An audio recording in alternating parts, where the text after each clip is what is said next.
From May 1966 to October 1976, Mao Zedong led and launched the Cultural Revolution. This movement was an unprecedented catastrophe for the Chinese nation. China's culture, morals, ethics, and societal values were devastated, and the national economy was brought to the brink of collapse. During the Cultural Revolution, there were as many as 20 million unnatural deaths, and approximately 100 million persecuted people.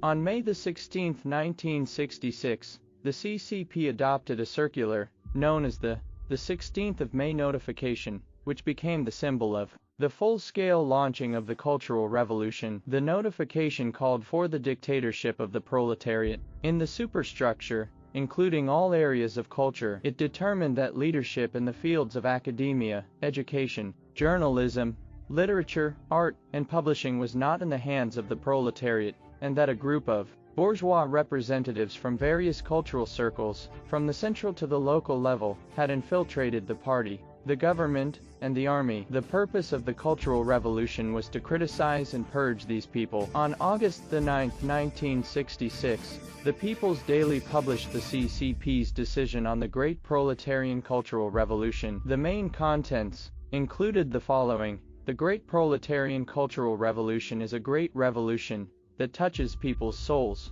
and it is a new, deeper, and broader stage in the development of China's socialist revolution. It aimed to bring down those in power who take the road of capitalism, criticize the reactionary bourgeois academic authorities, and criticize the bourgeoisie and all the exploiting classes. The CCP stated that it would criticize the ideology of the bourgeoisie and all exploiting classes, reform education, literature, and art, and reform all superstructures that were not adapted to the socialist economic base. It was necessary to mobilize the masses and take back the leadership of those in power who had taken the capitalist road, placing it into the hands of the proletarian revolutionaries. The cultural revolutionary groups, committees, and congresses were seen as the best new forms of organization under the Communist Party's leadership, acting as the best bridge between the party and the masses, and the authority for the proletarian cultural revolution. Consequently,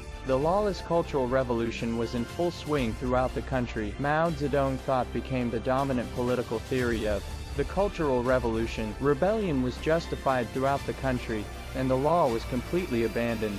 A large number of cultural relics and monuments were smashed and destroyed. In defense of Mao Zedong thought, students became Red Guards, and workers formed workers' propaganda teams, stopping classes, and work for the revolution. A large number of scientists were criticized and sidelined.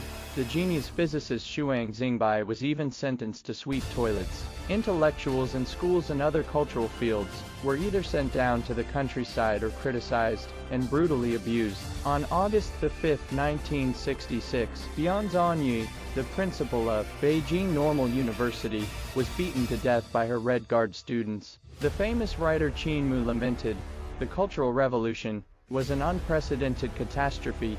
How many millions of people ended up with hatred? How many families were torn apart? How many children turned into hooligans?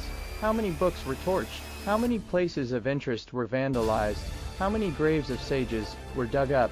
And how many evils were carried out in the name of revolution?" The Cultural Revolution was the darkest period in the history of the Chinese nation, and it caused a break in Chinese history and culture. What is even more saddening is that the Cultural Revolution's behavior of people betraying, exposing, and acting without any legal or moral boundaries is still enthusiastically advocated by the CCP. The ghost of the Cultural Revolution still haunts the land of China,